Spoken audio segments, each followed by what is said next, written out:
공공재개발 1호 사업지 후보 중 한 곳인 한남 1구역 일대의 매물이 자취를 감췄습니다.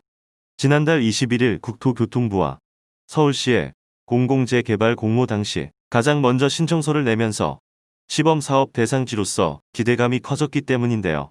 한남 1구역은 지난 2017년 정비구역에서 해제되면서 한남 뉴타운 중 유일하게 사업이 무산됐습니다. 얼마 전 한남 1구역의 겉모습은 쇠락한 상권이었습니다. 녹사 평역과 용산구청 뒤로 이어지는 상권을 끼고 있는 구역인데 지난 5월 이태원 클럽을 중심으로 코로나가 확산된 이후 유동인구가 뚝 끊겨버렸습니다. 대로변 1층 상가에도 공실이 수두룩했습니다. 그러나 속사정을 살펴보면 이 구역 토지 소유주들은 기대감을 잔뜩 품은 상태였습니다.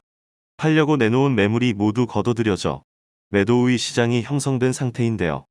중개사들은 공실이 아무리 많은 상가도 급매로 나온 물건은 한 개도 없다라고 강조했습니다.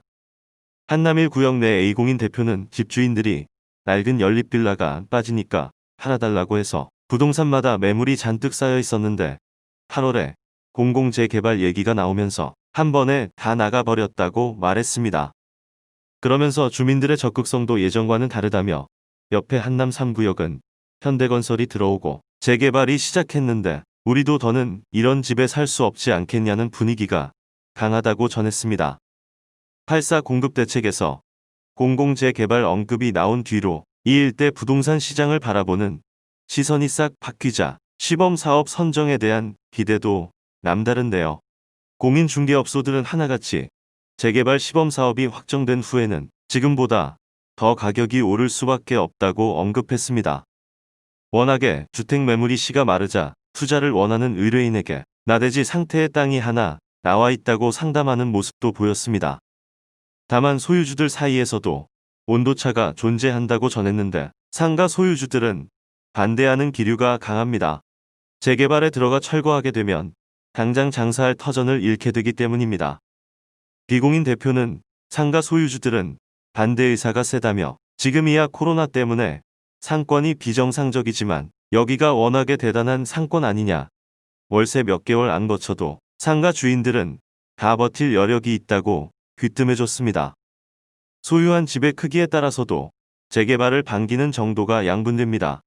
복수의 공인중개사들은 작은 집을 소유한 사람들이 재개발에 가장 적극적인 반면 대지지분이 큰 집을 소유한 사람들은 감정평가 과정에서 손해를 볼까봐 뜨뜻미지근한 분위기라고 말합니다. 한남 1구역은 지난달 21일 국토교통부와 서울시가 공공재개발 공모를 시작한 첫날 1호로 신청서를 냈었습니다. 주민동의율 5%를 채우고 얼마 되지 않아 10%를 충족시켜 공모 신청서가 정식으로 접수된 상태입니다. 이태원 공공재개발 추진위 측에 따르면 현재는 주민동의율이 35%까지 모인 상태라고 합니다. 시범사업 대상으로 선정될 것이 유력해 보이지만 추진위가 둘로 나뉘어 있어 혼선도 벌어졌는데요. 또 다른 추진위에서도 신청서를 접수했기 때문입니다. 한 토지 소유주는 주민동의율을 받는 주체가 두 군데로 갈라져 있어서 조금 복잡해져 가지고 관망하는 주민들이 꽤 있다고 밝혔습니다. 추진위 두 곳이 각자 주민 동의서를 모으곤 있지만 사업 진행을 위해서는 결국 하나로 합쳐질 수순입니다. 공공재개발 절차를 잘 아는 한 관계자는 더 많이 동의서를 받아오는 쪽으로 결정되는 것은 아니다라며 용산구청에서 조율을 해서 하나로 정리할 것으로 보인다고 밝혔습니다. 한편 서울시와 SH공사 등에 따르면 현재 공모 접수가 완료된 구역은 한남 1구역과 장위구 구역 두 곳인데요.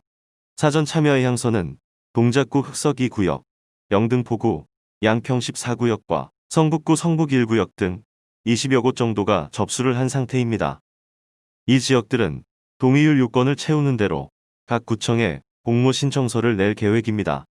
한 실무자는 주민동의율 5%에서 10%까지 모으는 것은 일도 아니기 때문에 사전 참여하겠다고 한 곳들은 웬만하면 다 공모 접수가 될 것 같다고 전망했습니다. 추가적으로 알려드리자면 공공재개발이란 LH 한국토지주택공사와 서울주택도시공사 등 공공이 정비사업에 참여해 낙후지의 주거 환경을 개선하고 도심 내 주택 공급을 촉진하는 사업입니다. 민간 재개발을 추진 중인 구역과 정비구역 예정지, 재개발 해제 지역이 참여할 수 있고 공모 신청은 11월 4일까지입니다. 공공재개발 대상이 되면 주택 공급 활성화지구로 지정돼 용적률 상향, 인허가 간소화, 분양가 상한제 적용 제외, 사업비 융자 등 각종 지원을 받게 됩니다. 하지만 조합원 분양을 제외한 나머지 물량의 50%를 임대로 공급해야 하는데요. 전체 물량 100% 중 조합원 물량 비중이 50%라고 가정하면 공공임대 20%, 공공지원임대 5%, 일반 분양 25%인 셈입니다. 오늘 준비한 소식은 여기까지입니다. 영상이 도움이 되셨다면 구독과 좋아요 부탁드립니다. 시청해주셔서 감사합니다.